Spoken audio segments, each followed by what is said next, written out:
Sinilaban naman habang nakagapos ang isang batang lalaki dahil sa gang war. Arestado ng suspect na walang bahid ng pagsisisi.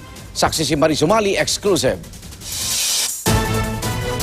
Napnos ang balat pero hindi aksidenteng naipit sa sunog ang 12 anyos na pasyenteng ito na PGH. Sadya raw siyang sinunog ng 19 anyos na si Wilfren Atok Azania at dalawa pang kasamahang menor de edad.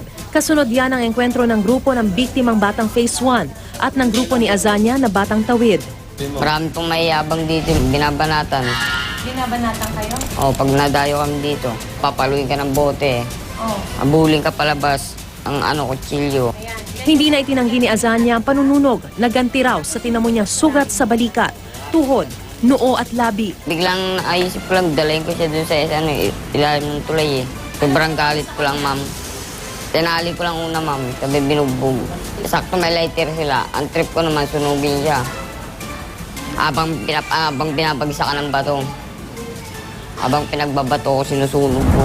Doon sa ilalim ng Skyway naganap umano ang panununog bago mag-alas 2 na madaling araw kanina. Nagwa raw makapasok ng mga bata dahil sira ang isang bahagi ng screen na harang. Mabuti na lang at may nakapansing concerned citizen at ipinagbigay alam agad ang insidente sa mga opisyal ng barangay. Nakunan pa si Atok na maitim ang mga kamay dahil sa ginawang pagsusunog at may dalang ice pick. Which na yun sa ginawa niya sa akin.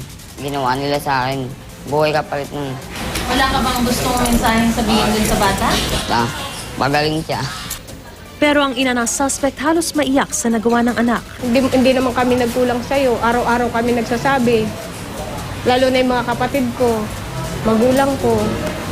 Kaya ngayon sabi ko, kasalanan nga, pagdusahan mo yan. Masakit talaga kung sa amin mangyari yun. Pasensya na siya kung ano nagawa ng anak ko kasi hindi ko naman alam. Kanina ko lang nalaman na yung nangyari. Sabi ko, pagka tutulong ako pagka kailangan niya ng tulong. Hindi ko masasabi kung magkano kasi taliitan lang din ang sahod ko. Posibleng maharap sa kasong arson with frustrated murder ang suspect habang ito-turn over sa DSWD ang dalawa niyang kasabwat. Ako si Marie Sumali, ang inyong saksi.